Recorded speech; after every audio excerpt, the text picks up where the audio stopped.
We are moving on now to another film that came out, another big film that came out last Friday. This is The Hunger Games, The Ballad of Snakes and Songbirds. Scott, can you introduce that to us? Yeah, sure, Bob. So I'll have to slightly correct you there, and it's something that I've made sure I've wrote down. It's The Ballad of Songbirds and Snakes. It's the other way around. Oh, right, other way around. But it doesn't really matter. So this film is essentially the prequel to the Hunger Games franchise from a few years back, starring Jennifer Lawrence. That's enough of an intro. Here's a clip. The Hunger Games, they're to punish the districts. Those tributes don't have a choice. Your role is to turn these children into spectacles, not survivors. We're live! Smile. It's why we have teeth. So, Scott, do you want to carry on with your views on this one? Have we all seen this one? Oh, no, you haven't, Emma. Right. Okay. Scott, then. Okay. So, this film is very long. And there's so much going on. Basically, it's set out in a three-part structure. So, in the first act, we see our protagonist in this film, which is a young Cornelius Snow from the older films. The character is played by Donald Sutherland.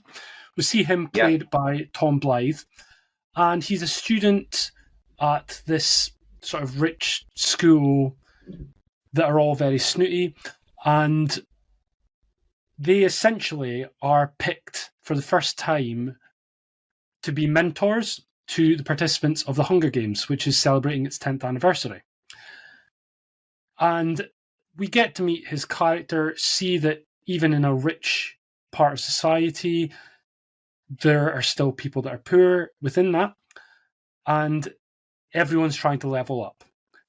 There's a lot of backstabbing going on in this film, from all levels. Essentially, we then meet our other sort of protagonist, which is, what is her name? Lucy Greybeard, which is played by Rachel Zegler, who we all knew and loved from West Side Story a couple of years ago. She sings again, a lot, which I didn't expect from a Hunger Games movie to be quite as musical. Country and Western. I love country. Yeah. So essentially, Snow and Lucy Gray connect over this mentoree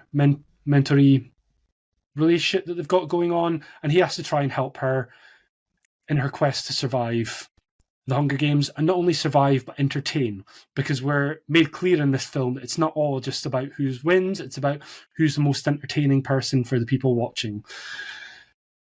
So I'll be honest, I was quite bored with a lot of the first act. I was a little bit confused with some of the things that was happening, and I was on the borderline of falling asleep when I got a little bit of an elbow nudge from my girlfriend. We get into the middle act, and this is the act for me. This is what I came here for. This was the Hunger Games part. It was the battle, it was the arena, it was the fighting, it was the gore. This was what I came to see from a Hunger Games film, and that part delivered well. We get to meet some of the characters, we see some of the relationships that are built together, we see some of the ideas that come into play that are sometimes route one and sometimes very intelligent. That part was great. I loved the second act. And then, after we have a victor, there is a whole other third act that just went on and on and on. And I don't want to go into details and sort of talk about what happens in that third act. I can leave that for people when they go to see it. But I'll say that our protagonist finds himself in a different state and a different situation and has to go on, let's call it a mission. It's really hard to talk about this without talking about it. But let's just say the whole third act is unnecessary, or if not unnecessary, could have been a different movie. Or if you wanted to split this one into 2 parts, you could have done that so much. It's a 2-hour, 37-minute film, and it was really testing my patience.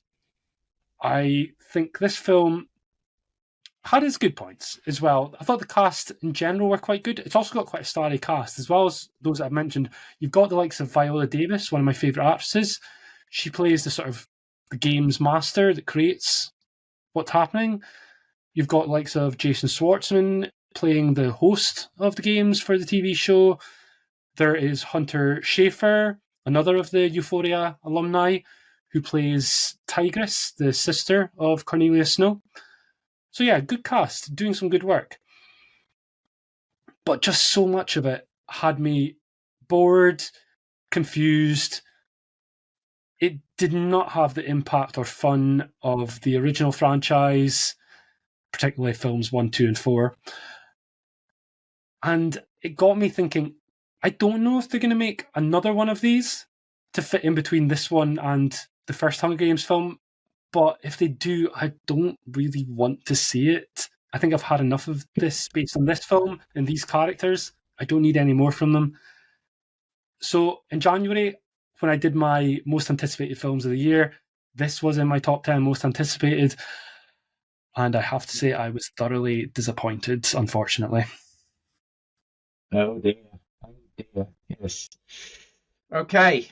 Your video was breaking up a bit for me there, Scott, but hopefully it'll be okay on the final recording.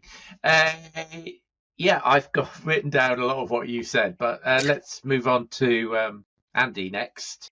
Yeah, I mean, if ever there's proof of the law of diminishing returns, it's the Hunger Games series. Because I really loved the first one. I liked the second one. I tolerated the third one. This one, with Scott, I just got bored. For me, it was a film of 2 halves. The first half in the Capitol, in the arena. Actual Hunger Games actually happening in a Hunger Games film, which was fantastic and great and exciting and tense. And will she survive or won't she? And will he be able to help her or won't he? And so on and so forth. Then we move out of the Capitol into the districts, and I was struggling to stay awake. I mean, it's just a yawn fest. It's confusing.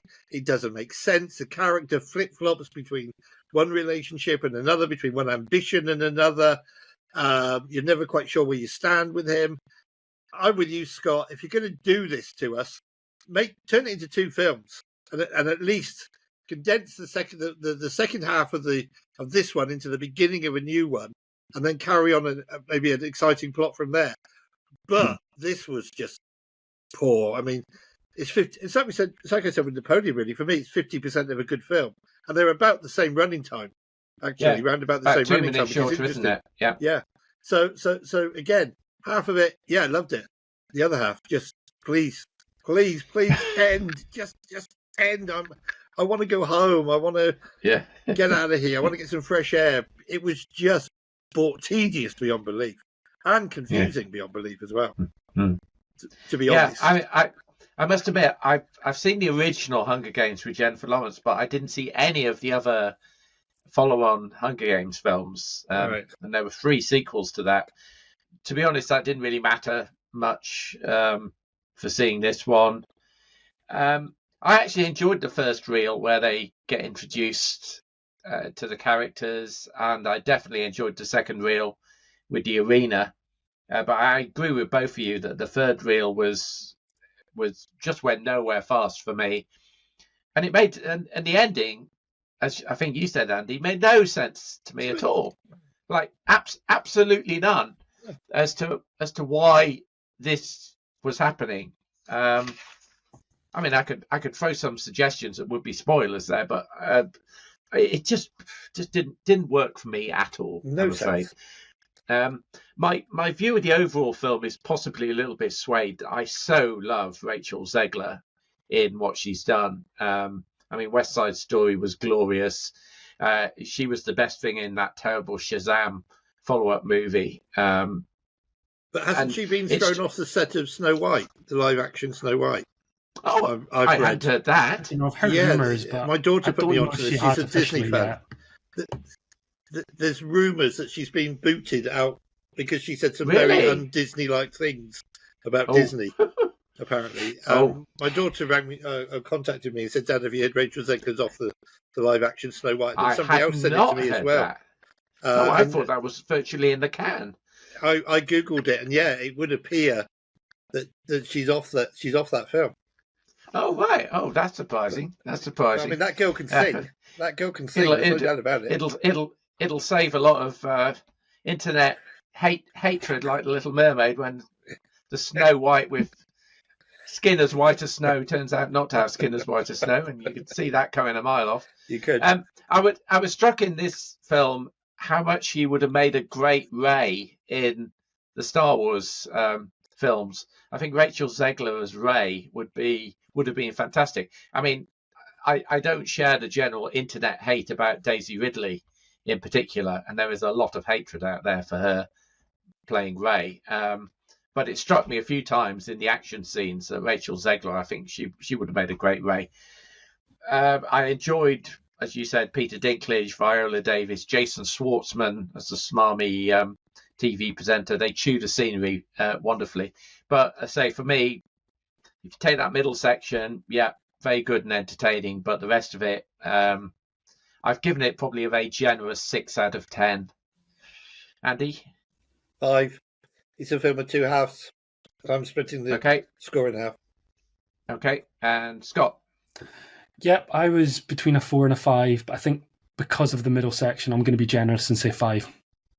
5. So that's 15. That's 16 divided by 3 makes 5.33 for the Hunger. You should have gone 4. Would have made it easier. It would have made it easier, yes, but that's where we are. So unfortunately, the Hunger Games, the Ballad of Songbirds and Snakes, is a miss from Flickering Dreams. Yeah. Not feeling bad about skipping that one either now. Thank you. There you go.